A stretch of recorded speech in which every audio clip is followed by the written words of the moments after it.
Okay. So here we go in 3, 2, 1.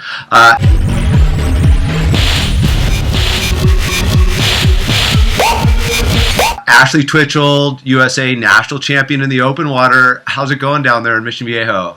It's going really well. Been getting some really great training in as well as competing. Tell us about what's been going on in the last year after you had a really successful national championship last year in Florida. I know there's been some ups and downs, but I've also understand and know you to have great fortitude, and you've been charging hard. Yeah, it's obviously been a crazy year. Nationals was definitely a high. Won the 10K and the 5K, and went to Portugal to compete in the Olympic qualifier. Obviously, that was a pretty disappointing swim. Still is disappointing, of course, but try to use it as motivation now. So, I can use that every day in practice. I still have my goals that I want to reach that I haven't met yet. But right after Portugal, I actually went to U.S. Open, competed in the pool, kept competing, took a little bit of a break after the summer, and then right away sat down with Coach Rose and made a training and competition schedule for the next year just to keep me on track. And I've been doing pool and open water competitions since then. Some open water competitions have gone great, some not so great, but all of them have been learning experiences and kind of culminating in 3 weeks at Open Water Nationals. Well, but you've also, before we get too deep into how things are looking for Open Water Nationals, you've been to some really cool places. You've been to South Africa, South America. You've really been all over the place. What are some of the highlights of these events aside from the great swims? Absolutely. Getting to travel is such a wonderful opportunity. In December, I went back to Brazil and Rio. I went in 2011 and 2012 to the King and Queen of the Sea race, which is an absolutely awesome race. And this past year was really cool. It was my second year there, so I got to see a lot of the people that I met the first year, both competitors and all the people who put on the race. And the same thing for South Africa this year. This was my second year going to Myanmar. So just getting to see the world, see different countries, different continents, and really my favorite part is getting to know people and making those relationships that I haven't seen them in a year, but when you see them again, it's like you saw them yesterday, and that kind of stuff is really cool. I think that's one of the highlights of swimming that everyone can agree. It's obviously super to stand on top of the podium, but the friendships and the experiences really keep you going. Absolutely.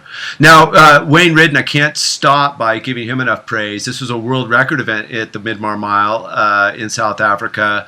Tell us a little bit. So few people in North America have seen this event and understand the magnitude of here you've got something like 15, 16, 17,000 people in this event. What's that like? It's really cool. I mean, it's obviously the biggest competition I've ever seen.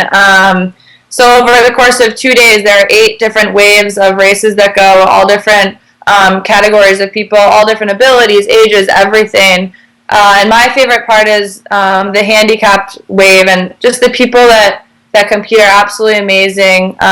So motivating to see them, and he pulls it off so well. It's so well organized. You would never guess there are that many people doing it. There are never any glitches. It's super smooth sailing and a really, really cool race, a beautiful venue. And then I actually did a 10K the next day. He also has that, which is a great opportunity to get in another 10K while I'm over there. Oh, that's great. Well, it's certainly on my to-do list someday. I want to get over there and for sure check it out. Well, let's turn to sort of what's here on the very near horizon. U.S. Nationals here in Southern California, which is great for us because it's no time zone change, right? Absolutely. I actually did sectionals in this lake last summer in July. So I have swim in the lake. I think it's in the lower lake, and I swim in the upper lake, but once again, it's a beautiful venue, so I'm definitely excited for it. Yeah, and it's just outside of Los Angeles, so hopefully it'll gather a lot of the large swimming community that we have here in Southern California. Tell us about your experience with the venue, and what are you expecting? So last year at sectionals, the water was a little later in the year. It was a couple months later, but the water was perfect. It was, low 70s, which is, I think, what they're expecting again. You can't really ask for anything better. It was extremely flat, and the water was clean, so definitely great conditions. And as far as the competition, it's going to be an extremely competitive race. The U.S. has a lot of really, really talented females and males, so both races are going to be stacked. And it'll be interesting this year because the 5K is a qualifier for the first time for Worlds. So I think both the 10K and the 5K will be extremely competitive. That is an excellent point, because up until this point, the 10K has been the determinant on all the qualification, and this year the 5K means something. Before, it meant something in terms of title, and Right. you were having you were the only person to have that double title. Yeah, it'll be interesting this year. A lot more people, I think, will do it. A lot of people in the past few years would swim the 10K and then go home either to train or if they're in college finals or classes.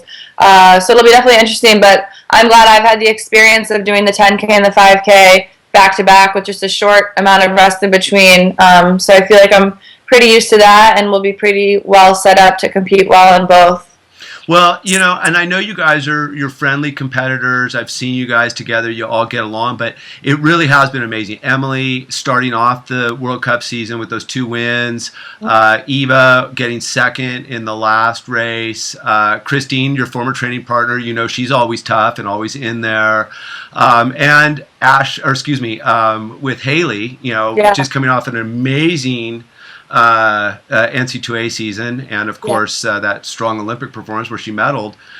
What's your thoughts about? I mean, it's exciting. It's really exciting to be with such a strong group in our country. It's definitely exciting, extremely competitive. Like you said, we're all friends. Once the team is made for Barcelona, and even before that, we're all teammates too. But I think for all of us, once we get in the water, we're competitors.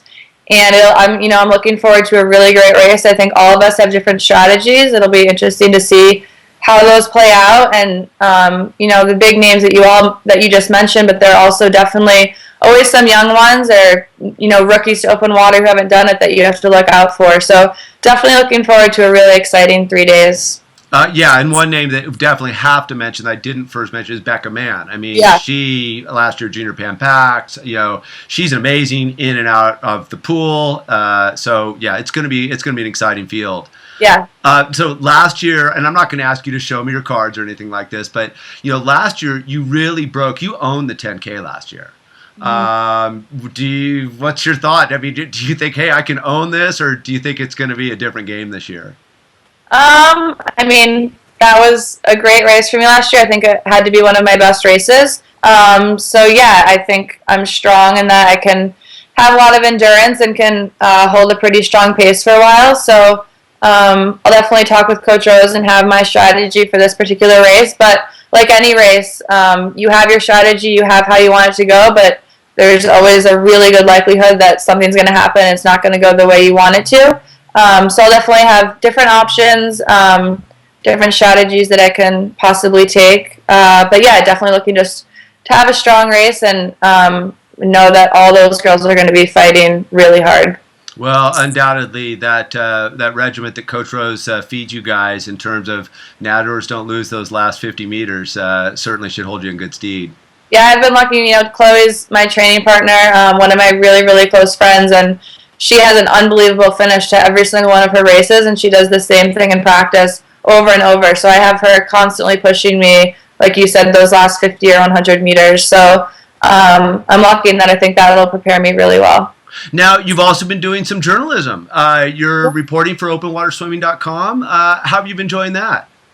I've been liking it a lot. I actually, Steve Minatones went to South Africa with me for the Myanmar Mile, and on the flight back, he was like, "What do you do with your, free time?" And it's hard to get a part-time or obviously a full-time job with how much traveling I do and different practice times. But he offered me the opportunity to write for him some for Open Water Source, which has been great because I can do it from home in between practices or after practice. And I really enjoyed it. I've always really enjoyed writing, and I've been out of school for about 2 years now, so it's nice to get my brain working again and be able to learn more about the sport as well. Well, I certainly enjoy your stuff. And Ashley, I wish you nothing but success. I'm super excited to be there at Lake Esteiac here in a few weeks, and it's going to be wonderful. Thank you so much.